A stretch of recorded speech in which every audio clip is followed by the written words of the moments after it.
بعدها كل ده بيروح، كله بيضحك على كله طول ما الموضوع لسه جديد. مندوح مندوح. الفنانة ماجدة يا جنزي هي إلهة المحن في السينما المصرية، وأول ما اخترعت الصوت الشتوي مش ياسمين عز خالص زي ما انتوا فاكرين. أنا كمان كبنت كان نفسي يبقى صوتي شتوي، بس زي ما انتوا سامعيني أنا صوتي صيفي جدا، ده كده وأنا هادية. تخيلوا بقى وأنا متعصبة أنا ممكن صوتي يوسع خرم الأذون. بس على فكرة الصوت الشتوي ده الرجالة بتستخدمه أكتر من الستات، وأول واحد استخدمه أستاذ عمر الشريف في فيلم نهر الحب، وهو بيقول لمدينة الحمام: أنت ليكي ابن هو كل حياتك، وأنا ليا قلب أنت كل حياتك. بس ده كان في الفيلم وفي الحلم، لكن في الحقيقة سابها وسافر عشان يبقى عالمي، وفي الآخر ندم وقال لك إن فاتن دي كانت أحسن ست في العالم، بس إيه بعد ما جربهم كلهم. وعشان كده يا بنات ما تظلموش الرجالة، هو هيعرف منين يعني إنك الأحسن لو يعني ما بصش بره يعمل مقارنات مش أكتر.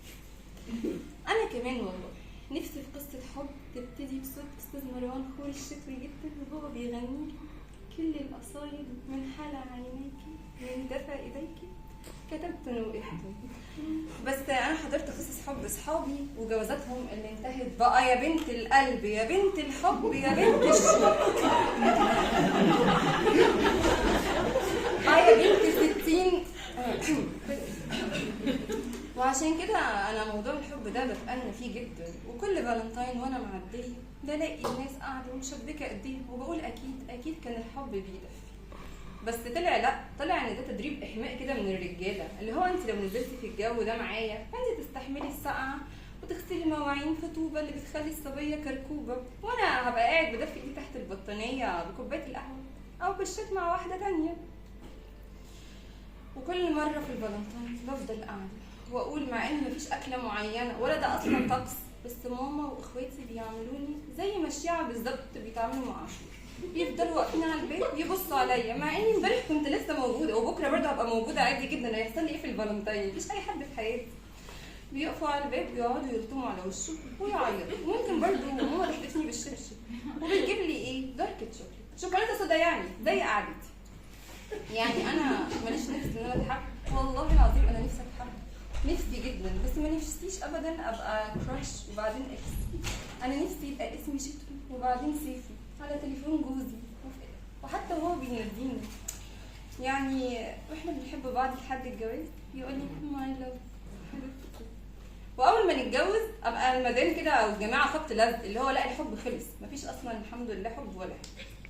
وفي الشارع بعد ما كان اسمي سوري يبقى اسمي على اسمي، وانا ماشيه وافضل امشي يقول لي يا محمد خلي بالك، لحد ما عربيه تدوسني واموت وانا مش عارفه مين محمد ده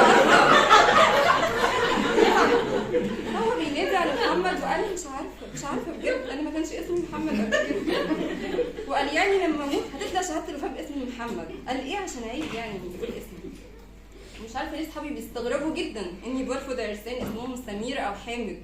تخيلوا بقى لو نادى عليا في الشارع وقال لي يا سمير، مفيش اصلا حد اسمه سمير حاجه رجاله. لكن اسم محمد واحمد مصر كلها، ولا بلاش احمد عشان كلنا عارفين هو بيعمل ايه. وبعديها بسنه حتى لو خلفت عيل واحد هيبقى اسمي ام العيل، وانا هقول عليه بابانا. مش عارفه ليه الست لما بتتجوز بتصغر وبتبقى اخت العيال وبتقعد تقول على جوزها بابانا راح بابانا جه. ايه ده انتوا خارجين؟ استنوا نستأذن بابانا. انا نفسي قوي الاقي بابانا. وبعديها بكام سنه لما افضل اجيب عيل ورا التاني مش هبقى مركزه معاه، هبقى مركزه في البروفايل بتاعه. وهقعد اقول له ايه ده؟ مين اللي عملت لك لاف دي؟ ايه ده؟ على دعاء؟ ده اكيد دعاء للميتين بعد الشر عليكي يا حبيبتي طبعا. ايه ده؟ عملت لك لاف؟ عملت لك كومنت؟ لا بص امسحها، لا بص امسحهم كلهم. حتى مامتك هي طنط عامله اصلا اكونت في السن ده ليه؟ انت متاكد ان الاكونت ده بتاع مامتك ولا انت عامله كده بتداري بيه حاجه؟ لا انا مركزه قوي على فكره. امبارح كلمتك الساعه 11 و13 دقيقه ورديت 11 و16 دقيقه. كنت بتعمل ايه في الثلاث دقايق دول؟ بتكلم مين؟ ايه الشعرايه البيضه اللي على الجاكيت بتاعك دي؟ شعرايه قطتنا كوسي ولا الشوجر مامي؟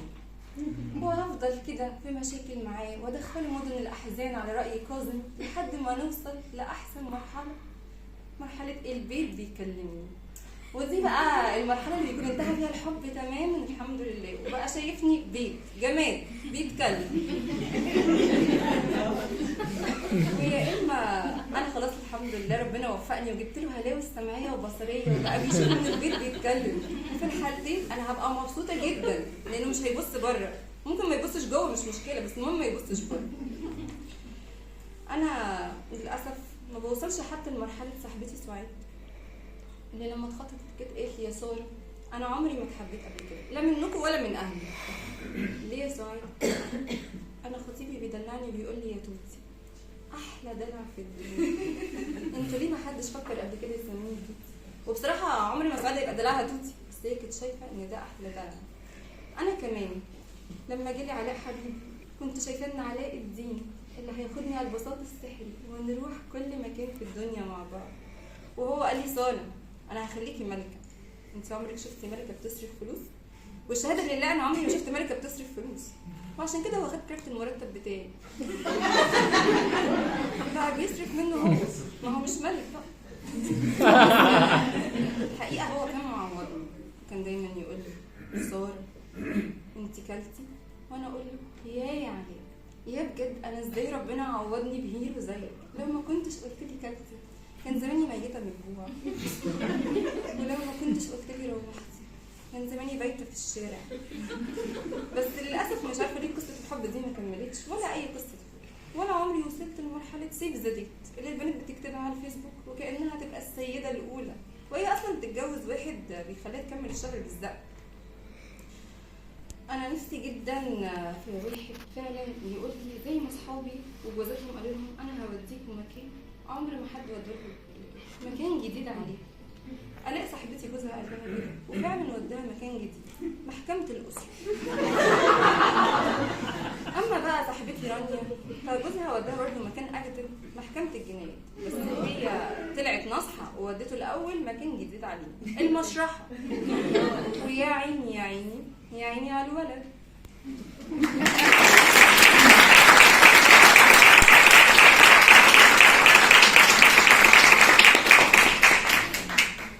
والحرب ما بين الجنسين أو نصين البشرية، مرة ضحك مرة حب ومرة عقدة نفسية.